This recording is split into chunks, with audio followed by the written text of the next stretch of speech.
Tonight, let me tell you about the greatest swordsman who ever lived, and how winning everything cost him the only fight that mattered.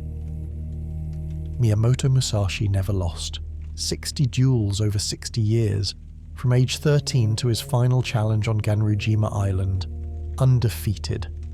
He was the military genius who invented the two-sword style, the warrior philosopher who wrote the Book of Five Rings, the legend who turned violence into art. Then the wars ended, and Musashi discovered something worse than death, being alive when the only thing you're good at is killing. He'd found absolute purpose in combat. Every choice mattered, every action had weight. He was exactly where he was supposed to be, doing exactly what he was meant to do. But when the age of the wandering samurai ended, the world had no use for a man who'd been perfected for war. It's June 1645, and in a cave on Mount Iwato, Musashi sits dying, trying to write the final chapter of his masterwork. 4 chapters on how to win, 1 blank page where wisdom should live. The page stays empty because the truth won't fit. I was wrong about everything. Don't be me. If you appreciate history with the propaganda peeled off and the truth exposed, consider subscribing. We publish stories exploring the shadows where history's uncomfortable truths hide. Now, take a slow, deep breath. Settle into your cozier spot. Let the world outside fade away as we journey back to the final blood-soaked days of feudal Japan, where a man who won everything discovered he'd lost the only fight that mattered.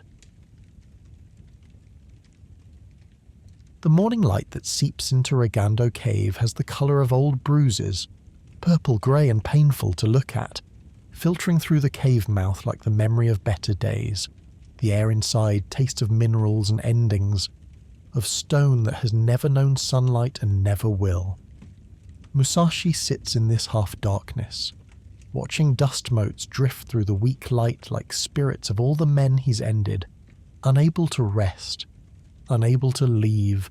Before him, spread on a flat stone that serves as his final desk, lie 4 chapters of what will become the Book of Five Rings. Earth, water, fire, wind, each a lesson in the art of combat, written in characters so precise they could be carved rather than brushed. But the 5th chapter, the one he calls the Void, remains as blank as the day he ground the ink for it. The paper waits with the patience of death itself, unmarked and accusing. The cave breathes around him, inhaling when the wind rises outside, exhaling the scent of his own dying. The eczema that has plagued him since childhood has spread across his arms and chest like a map of every province he's wandered, every life he's taken. The skin cracks when he moves, weeping clear fluid that stains his threadbare robes with patterns that look like ancient characters spelling words he doesn't want to read. His jaw throbs with the deep, bone-deep ache of the cancer growing there. The physicians in Kumamoto had given it a name, had offered treatments, had promised to ease his passing. He'd thank them with the politeness of someone who has no intention of accepting help, and walk to this cave instead. Physicians heal people who want to live. Musashi just wants to finish his book. Water drips somewhere in the darkness behind him. A steady rhythm like a temple bell marking time he doesn't have. Each drop echoes in the cave's depth, multiplying into a chorus that sounds like rain or tears or something else dripping from a sword that can never be cleaned enough.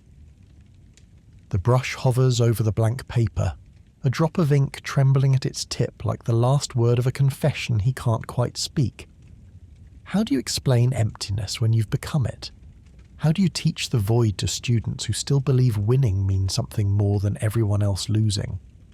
The irony settles on him like morning mist, cold and clinging.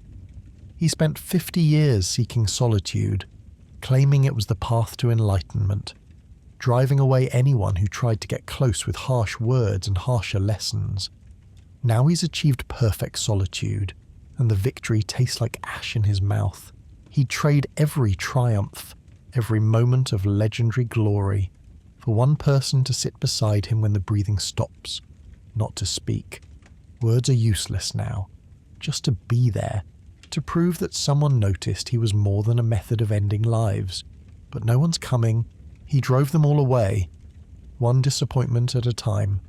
He picks up the brush again, sets it down again. 4 chapters on how to win, 1 blank page where wisdom should live. In 3 days, monks from the temple below will climb the path, drawn by the silence where there should be signs of life. They'll find his body, already cooling, and this book beside it. They'll preserve the words and burn the flesh. Build a legend from the ashes. The book will make him immortal in the way that matters least. Centuries of warriors will study his strategies, pass every character for the secret of being undefeated. Not one of them will notice what he's really writing. I was wrong about everything. Don't be me. The first memory rises unbidden, the way they all do now that his mind has started cataloguing his life like a merchant counting coins. Always. It comes back to that morning in Miyamoto village, when the mist clung to the ground like the earth's own shroud. Always. It comes back to the first time he won. The moment when Shinmen Benosuke died and Miyamoto Musashi was born. 13 years old, standing over Arima Kihei's still form, his hands steady as stone while his soul transformed into something harder, and underneath the horror that never quite came, underneath his uncle's tears and his father's stone-faced pride, that feeling, that rush, like touching lightning and surviving, like becoming a god for the span of a heartbeat. That's the thing about violence. It feels like purpose when you're good at it. And Musashi was very, very good at it. The morning mist clings to Miyamoto village like guilt, thick enough to muffle sound and blur the edges of the world into something dreamlike and unreal. 13-year-old Shinmen Benosuke walks through it with the unthinking confidence of someone who hasn't yet learned that some mornings change everything. The packed dirt beneath his feet is still damp with dew, and each step releases the earthy scent of rain-soaked soil mixed with the wood smoke drifting from breakfast fires throughout the village. He can taste the morning on his tongue, that particular mixture of mist and possibility that makes early hours feel like the world is being born fresh. His stomach growls softly. He'd skipped breakfast to practice forms in the empty dojo, moving through the positions his absent father had drilled into him until they felt more natural than walking. The dojo had echoed with his movements, too large and too quiet without students to fill it, like a shrine to something already half forgotten. The stranger arrives as the sun begins its work of burning away the mist, revealing the village square in stages like a slowly opening scroll. First the edges, the merchants setting up their stalls, the smell of fresh daikon radishes and dried fish beginning to compete with the smoke. Then the centre, where the village well stands like an ancient guardian, its stones worn smooth by generations of hands. And finally, planted in that centre like a challenge made flesh, the man who will change everything. Arima Kihei is perhaps 25, though he carries himself with the confidence of someone much older. His travelling clothes bear the dust of many roads, but his swords... oh, his swords are polished to mirror brightness, catching the morning light like captured stars. The smell of road dust and ambition clings to him, mixed with the oil he's used on his blades and the particular scent of someone who has never lost anything that mattered. When he speaks, his voice carries over the market sounds with the practiced projection of someone used to being heard. The challenge rings across the square, formal and practiced, each word placed with the same precision he probably uses in combat. He represents the Ichi-ryu style. He seeks to test the famous Shinmen dojo. Where is the great Munasai? Where are his students?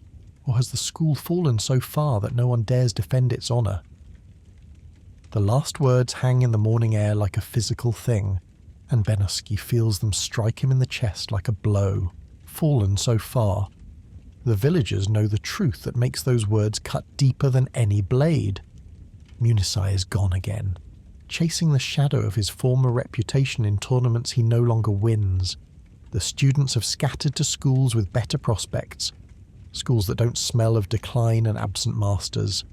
All that remains is a half-empty building and a 13-year-old boy who practices alone in the morning shadows, pretending the echoes are company. By the time Benosuke reaches the square, a crowd has gathered with the quick efficiency of people starved for entertainment. Farmers still muddy from the fields, merchants pausing in their setup, children ducking between adult legs for a better view. They part as he approaches, and their whispers follow him like falling leaves in autumn wind. Too young. Where's his father? Someone should stop this. But no one moves. Rural life has taught them to be spectators, not participants, in the drama of warriors. He steps into the circle that has formed naturally around Kihei, and the morning seems to hold its breath. His voice, when it comes, hasn't finished changing yet. It cracks on the formal words, jumping between child and man in the space of a sentence, but the intent rings clear as temple bells. He accepts the challenge. He will defend the Shinmen name. Aruma Kihei's laugh is not cruel. Worse, it's surprised. The sound of an adult suddenly forced to take a child seriously. He looks at this tall boy with his serious face and his simple practice clothes, sees the wooden sword at his side instead of steel, and his expression softens into something almost kind. He suggests they wait. Perhaps the boy's father will return. Perhaps an older student can be found. Surely someone more appropriate. The word hangs between them, loaded with implications. More appropriate than a child. More appropriate than someone who still has his mother's rice on his breath, whose hands have never held anything heavier than training equipment. Something shifts in Benosuke's stance, subtle as the moment between breathing in and breathing out. Those who survived the era of violence that followed, who lived to tell stories of the Sword Saint's beginning, would recognize this moment, when Miyamoto Musashi first peered out through a 13-year-old's eyes. But on that morning, in that mist-softened square, the crowd sees only a boy whose youth falls away like a dropped cloak. His hand moves to his bokken with the thoughtless ease of someone reaching for a part of themselves. The terms are negotiated quickly. Wooden swords for safety. First decisive strike to settle honor, until one yields or cannot continue. Standard rules for a standard challenge. The kind that happens in village squares across Japan when young warriors test themselves against established names. Kihei probably expects to tap the boy on the head, teach him humility and the limits of courage, a teaching moment wrapped in the formal clothes of a duel, a story to laugh about later in sake houses, how he once fought a child who thought he was a samurai. They take their positions as the crowd widens its circle, mothers pulling children back, merchants covering their more fragile wares. Someone's voice rises in protest. This has gone far enough. The boy could be hurt, but it's lost in the larger murmur of anticipation that runs through the gathered villagers like wind through summer grain. The morning has been predictable until now. This, at least, promises to be something different, something to discuss over dinner for weeks to come. Kihei adopts a classical stance from the Shinto-ryu school, picture-perfect in its execution, the kind of positioning that would earn nods of approval in any training hall. His bokken rises to middle guard with smooth precision, his weight distributed evenly, his breathing controlled. He looks like an illustration from a manual on proper swordsmanship. Benosuke, in contrast, holds his weapon like he's forgotten it's made of wood instead of steel, like it's already an extension of his arm rather than a separate tool.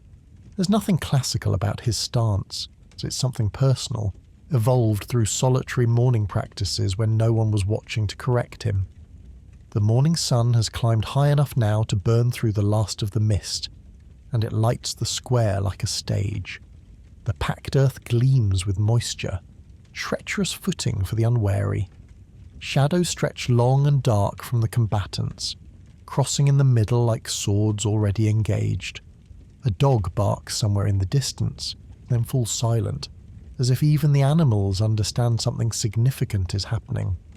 The air itself seems to thicken, time stretching like heated metal until the space between heartbeats feels like minutes.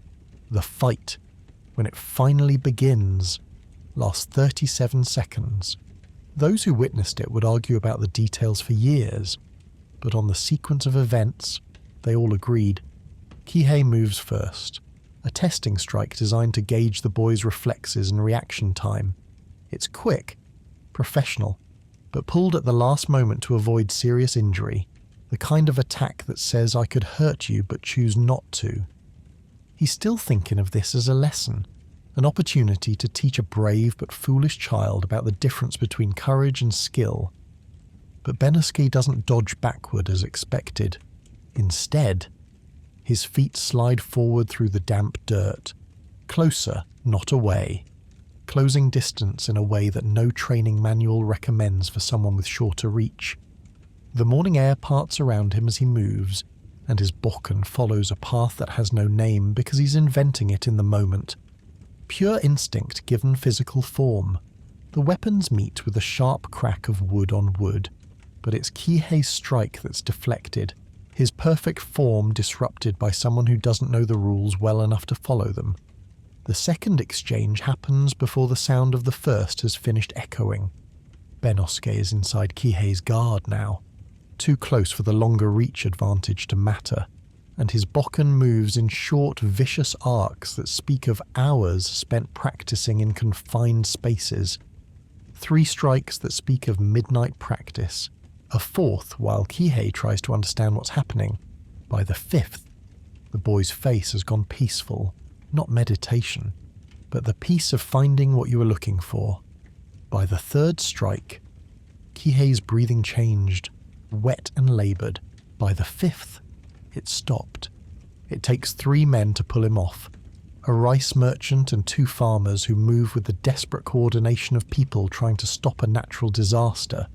Even then, Benosuke struggles for a moment, the bokken still clenched in hands that have gone white at the knuckles, his eyes focused on something none of them can see.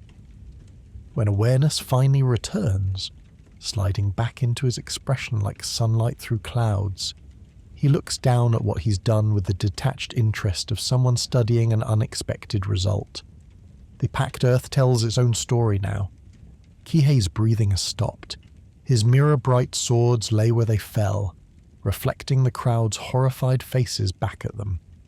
Benosuke looks at the bokken in his hands and waits for the feeling his father's stories had prepared him for. Horror, regret, the weight of taking life settling on young shoulders. Instead, he feels alive, more alive than he's ever felt in his 13 years of existence. His hands are steady as mountain stone, his breathing already slowing to normal rhythm.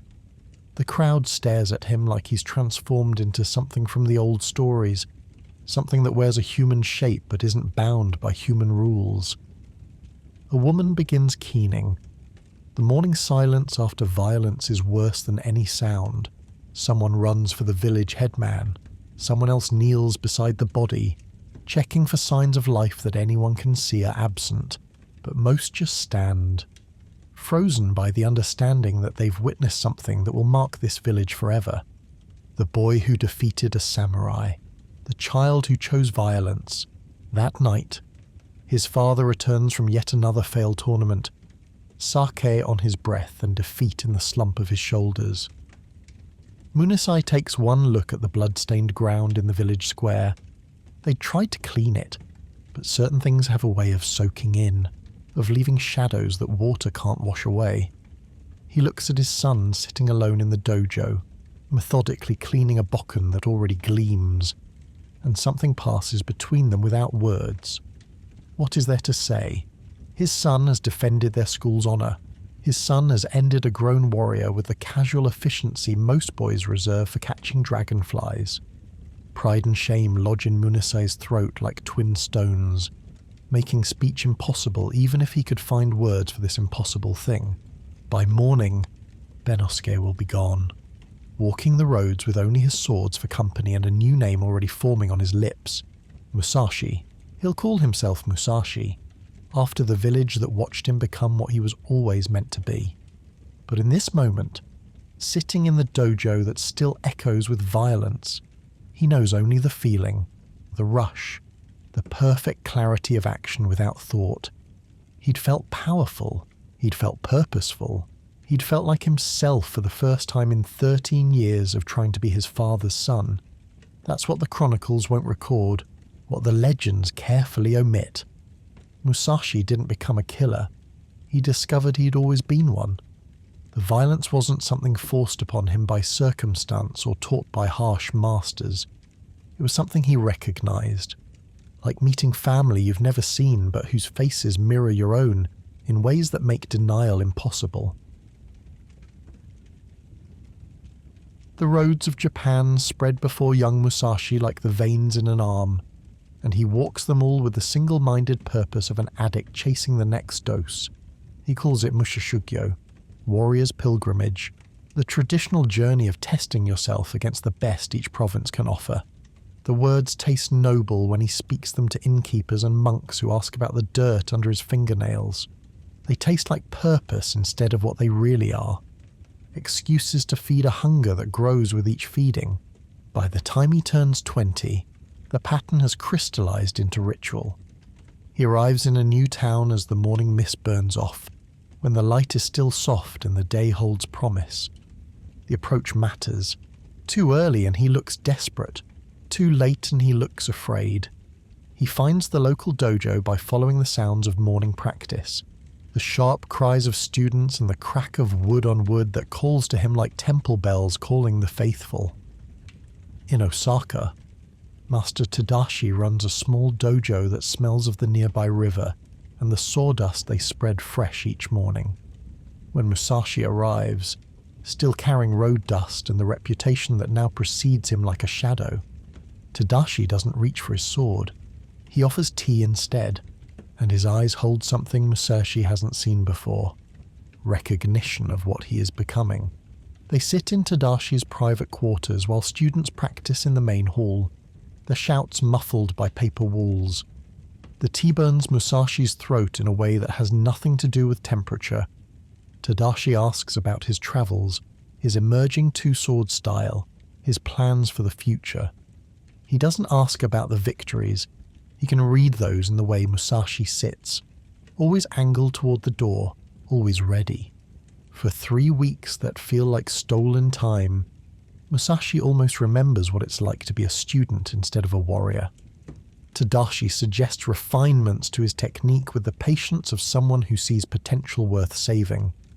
They work together in afternoon light filtered through paper screens, and Musashi's style evolves from crude efficiency into something approaching art. One night, after the students have gone home, Tadashi makes an offer that hangs in the air like incense. Stay. Become assistant instructor. A room. Regular meals. Respect that doesn't come from fear.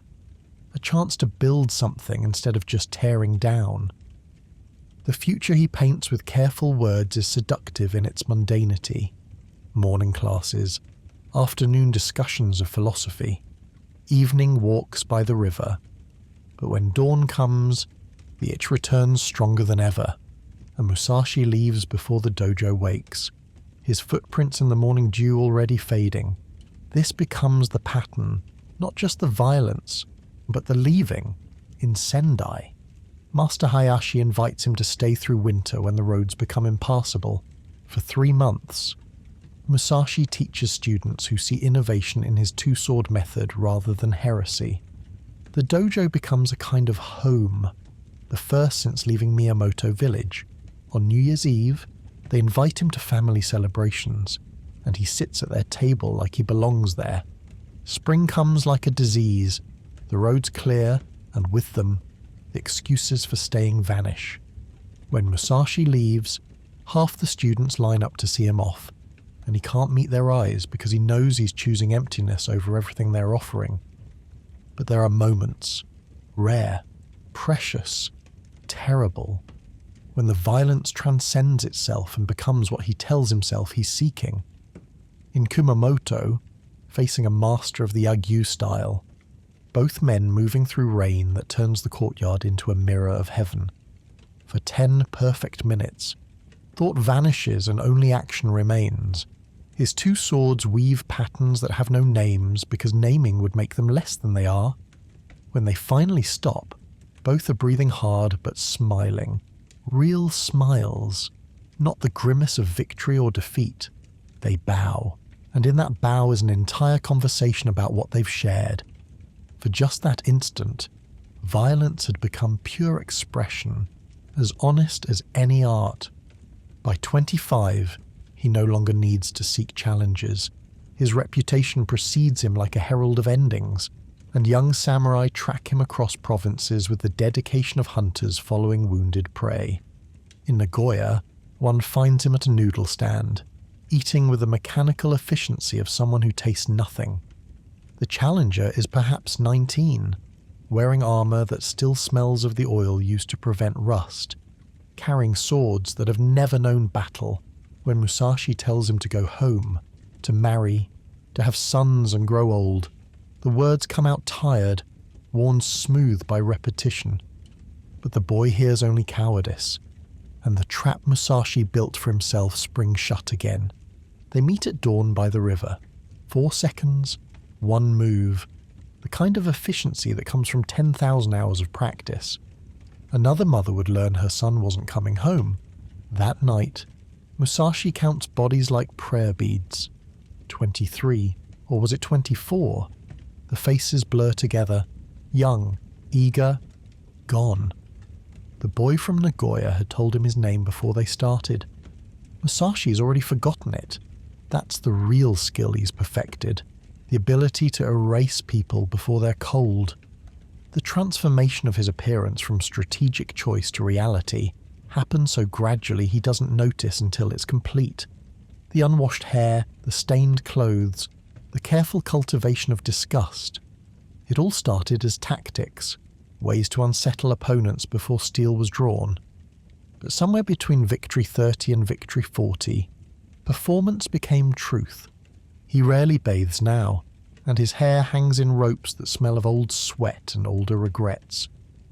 The eczema that started in childhood spreads unchecked, leaving red patches that weep and crack. He has become exactly what he pretended to be, a weapon in human form, too dangerous to approach, too repulsive to embrace. The Yoshioka school in Kyoto expects many things when they accept his challenge, but not the wild creature that walks through their gates, the 3 duels that follow. First, the brother Seijuro, who would spend the rest of his life staring at walls, forming words that weren't quite speech. Then Denchichiro, whose last breath came as a surprised exhale when the wakizashi arrived where his katana should have been. Finally, young Matashichiro, 12 years old, eyes wide with the realization that this wasn't supposed to be real. Some moments can't be taken back, no matter how many years you spend trying. In the immediate aftermath, as Musashi stands in a courtyard where the morning light reveals what happened, watching the authorities arrive to restore order, he feels nothing. The void he claims to seek has found him first, and it tastes like ash and copper, and the tears of a child who didn't understand why legends end lives. The summons arrives while Musashi teaches farmers to hold spears in a village whose name he's already forgotten. He's stopped learning the names of places that won't matter in a week. Lord Hosokawa Tadaoki has arranged something special, a duel on neutral ground, an island in the Kanman Straits, against Sasaki Kojiro, the demon of the western provinces, master of the Ganryu school, wielder of a sword so long it needs its own weather, young, beautiful, everything Musashi was before he turned himself into a walking reminder of what winning costs. But here's what the stories leave out. Kojiro is everything Musashi isn't. Younger by 20 years, refined where Musashi is feral, celebrated where Musashi is feared. He's also everything Musashi is, another man who chose the sword over everything else, who built his life on a foundation of victories. They're mirror images painted in different colours. And perhaps that's why this duel matters when the dozens before it were just bodies to step over. Kojiro earned his reputation the same way, one victory at a time, each win making the next challenge inevitable. His Ganryu school teaches precision over power, beauty over brutality, but the end result is the same. Young men who won't see another dawn. The only difference is that Kojiro still believes it means something. The morning of the duel, Musashi isn't preparing strategy or meditating on technique. He's in a fishing boat, bent over the side, offering last night's sake to the fish in great heaving spasms that leave his throat raw. The crossing to Ganryujima is rough even on calm days, but spring winds have turned the straits into a battlefield of competing currents. The boat bucks and rolls, and Musashi, who has won 60 times without a tremor, who has faced endings so often it feels like an old acquaintance, is reduced to a retching mess by simple seasickness. Between bouts of nausea, he works with hands that know their business despite his body's rebellion. The spare oar he bought from the boatman submits to his knife, each stroke peeling away excess until what remains is exactly what he needs. A wooden sword longer than any metal blade, ugly as truth but perfectly balanced. The shavings fall into the boat's bottom and float in the bilge water, curling like flower petals. The boatman watches with the amused detachment of someone who has ferried many warriors to glory or endings and learned not to care which. When Musashi finally stops heaving and rinses his mouth with seawater that tastes of salt and finality, the old man says nothing. What is there to say to a legend who smells like vomit and 3 weeks without a bath? Ganryujima emerges from the morning haze like something from a dream. Small, perfect, surrounded by water that catches the light and throws it back doubled. On the beach, Kojiro waits in flawless Caesar, having arrived before dawn to prepare properly. Everything about him speaks of discipline perfected. The white clothes without a wrinkle, the meditation posture that could be carved from stone, the famous drying pole resting across his knees like a sleeping dragon. He's beautiful in the way a sword is beautiful, all function refined until it becomes art. When Musashi stumbles up the beach, still green around the edges, dragging his carved oar like a tired farmer coming home from the fields, Kojiro's perfect composure cracks just for a moment. This isn't the opponent he prepared for. Not the legendary Musashi, but some diseased vagrant who stops to dry heave behind a rock before approaching. The poet Kojiro brought to record their glorious battle looks on in horror as the scene refuses to conform to his prepared verses. They take their positions without ceremony, without the traditional exchange of names and lineages and reasons. What would be the point? They both know why they're here, because the script demands it, because legends need endings, because Kojiro represents everything Musashi used to be and everything he can no longer become. The fight, when it comes, is both shorter and longer than anyone expects. Kojiro's Tsubame Gaishi, the swallow's return technique he's perfected over years, makes his blade seem to exist in 3 places at once, cutting reality itself into possibilities. It's beautiful. It's perfect. It's exactly what Musashi expected. The oar is simply longer. When wood meets flesh, the moment stretches like heated metal. There's no glory in it, just physics and timing and the terrible honesty of reach. Kojiro crumples with none of the grace he showed in life, just a body following gravity's honest law. Musashi stands over him, waiting for the feeling, the rush, the clarity, the thing he's been chasing since he was 13. Nothing comes. He's just a sick old man on a beach, holding a piece of driftwood, having broken something that can't be fixed. Behind him, Kojiro's poet vomits into the sand, his elegant verses replaced by the body's honest response to violence. The aftermath stretches longer than any duel. Musashi never fights another formal challenge after Ganryujima. Not because he achieves enlightenment, but because he finally understands that he's become the monster young heroes are supposed to slay. For 33 years, he walks and paints and drinks, But always, always, he thinks of Kojiro, not with guilt. That would require believing he had a choice. With recognition. They were the same man at different points on the same path. The island becomes known as Ganryujima, named for the loser, not the winner.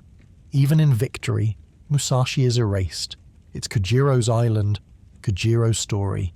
Kojiro who gets remembered as the tragic hero while Musashi becomes the ogre in the tale. By year 10 of walking without fighting, Musashi understands that something ended on that beach besides Kojiro. The part of him that could pretend violence was art, that winning meant wisdom. It all drained out with the morning tide into the sand. After 3 years of wandering that blur together like watercolours in rain, after trying and failing to find meaning in sake or women or the simple absence of violence, Lord Hosokawa saves Musashi with an offer wrapped in bureaucracy. Not teaching this time. That experiment failed spectacularly. Just existing. A title that means nothing. Special advisor on martial strategy. A salary for breathing, a reputation for rent. The arrangement works because everyone understands the truth. Hosokawa doesn't need Musashi's sword. He has younger, sharper men for that. He needs the idea of Musashi, the shadow cast by reputation. Other domains think twice about aggression when they hear the Sword Saint stands with Hosokawa. And Musashi, he needs a new cage now that the old one has grown too small. Art becomes his latest addiction, less immediately destructive than sake, though he hasn't quit that either. His first paintings are weapons trying to be flowers, violence barely disguised as beauty. But slowly, something shifts. A hawk on a branch, predator at rest, but still a predator. Waves that could be attacks or could be just water. Each painting searches for the place where violence becomes art without lying about what it is.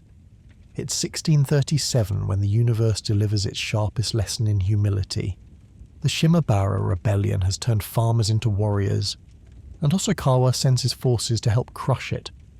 Musashi goes along, not to fight, but to observe, to lend his legendary presence to the proceedings. The rock comes from nowhere, thrown by hands that know nothing of sword schools, only that the mounted samurai represent everything grinding them into starvation. It catches Musashi on the temple with the crisp sound of truth-meeting pretense.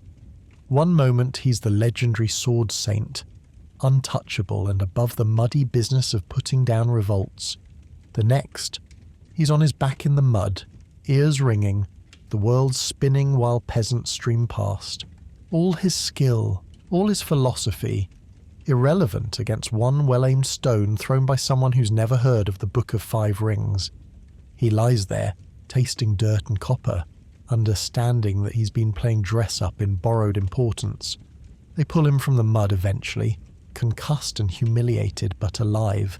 The official records will omit this part, but Musashi carries the lesson in the scar hidden by his hair. Sometimes a farmer with a rock matters more than a legend with a sword. Years pass in this strange peace. Musashi paints, drinks, stands near power like a memorial to violence. But one relationship defines these castle years. Miyamoto Iori, the boy he takes as a son. Not adopted through any soft emotion like love, but claimed the way a swordsman claims a technique, through testing. The test comes without warning on an autumn afternoon.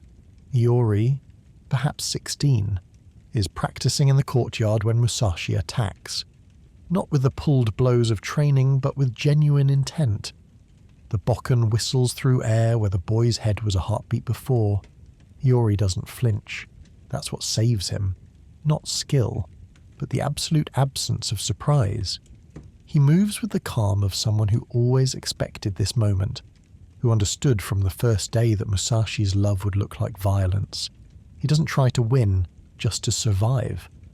And in that choice shows he understands something fundamental about his teacher. The fight lasts 30 seconds. Musashi presses with the same intensity he once brought to real duels, and Iori retreats without panic, accepts the lesson hidden in the assault. that love from Miyamoto Musashi means he believes you're worth testing properly. When it ends, Musashi simply stopping mid-strike and walking away without a word.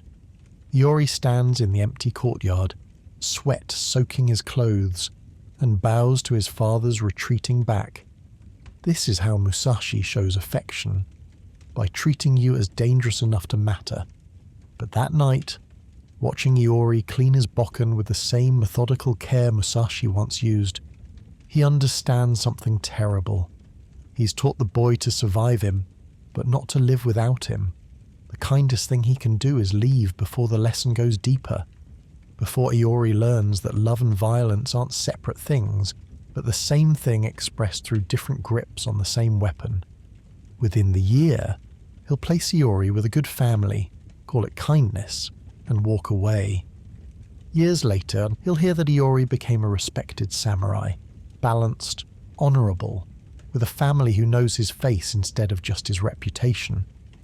Maybe his only victory that mattered, but he'll never know for certain, because he chose not to stay and watch. When Hosokawa passes, quietly, in his sleep, the way men who cause others' endings rarely do, his son makes it clear that Musashi's usefulness has ended. 6 months to make arrangements, time to find somewhere else to be history. By the time Musashi leaves for Mount Iwato, he owns what he started with, nothing but the weight of being Miyamoto Musashi. The climb to Rigando takes 3 days that feel like 3 decades, each step payment for a debt he's been accumulating since he was 13. The cave, when he finally reaches it, is smaller than memory suggested. Everything shrinks when approached directly, but it's dry, dark, perfect for what needs doing. He arranges his few possessions with the care of someone who knows this is the last time he'll arrange anything. Writing materials here, water jar there, the lamp in the only spot that catches light. Then he sits and attempts what he came here to do, write the truth disguised as wisdom. The 4 Rings chapters are already complete. Earth, water, fire, wind, technical manuals for manufacturing monsters like himself. All that remains is the void, the thing he's claimed to seek, the thing he's become.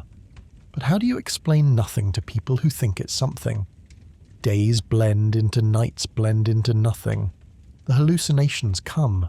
Young Musashi at 13, standing over Arima Kihei, Kojiro with his dented skull, painting birds that fly away before they're finished, all 60 of them, watching, waiting.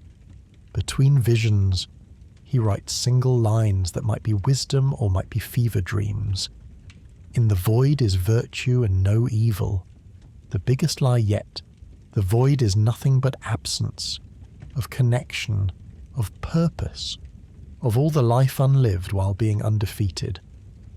His hand moves across the paper one last time as the lamp gutters toward darkness. The void is not emptiness, it is the place where things exist that cannot be understood. Gibberish that sounds profound, exactly what they want. They'll read it as philosophy instead of what it is, a confession that he chose violence because violence chose him back, and the choosing trapped them both. The breathing slows, catches, continues, slows again. In the darkness of Rigando Cave, Miyamoto Musashi finally loses, not to another swordsman but to the only opponent that mattered, the void he spent 60 years creating. The absence where a life should have been.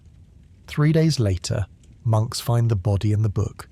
They burn the flesh, preserve the words, build the myth, and somewhere in the void, not the philosophical one, but the real one, the absence that waits for everyone, Musashi discovers the last joke. Being nothing is easy.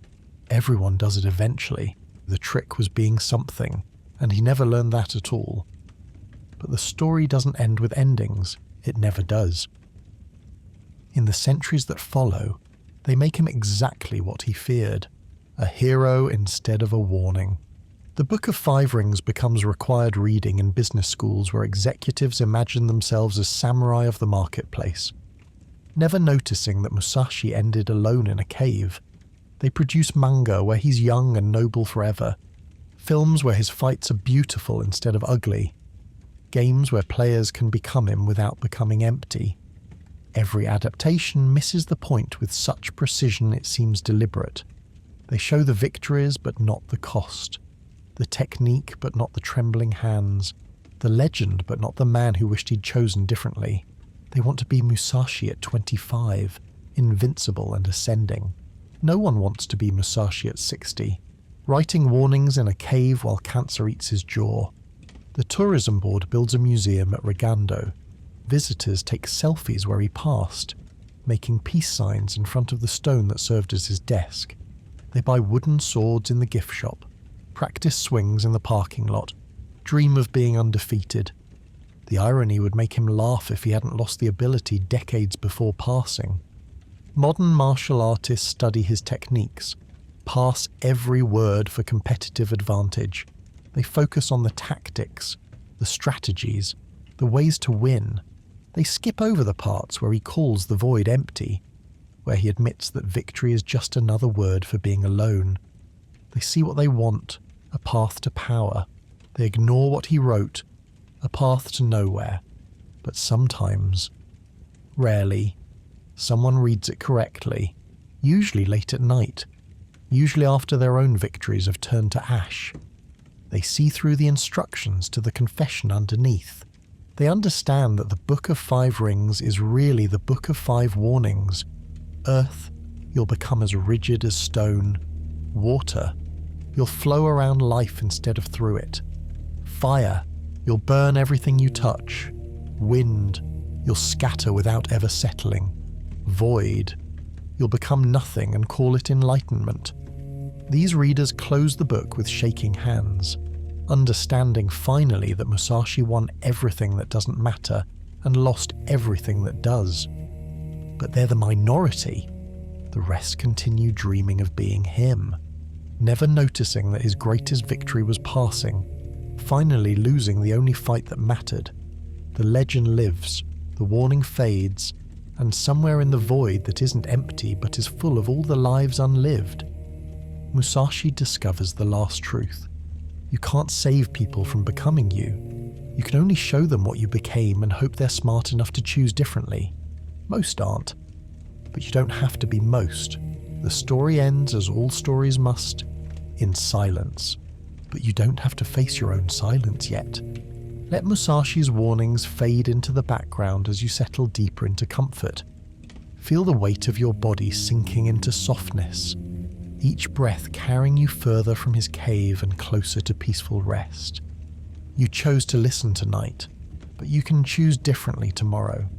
You can choose connection over isolation, creation over destruction, the difficult path of being human over the simple path of being perfect.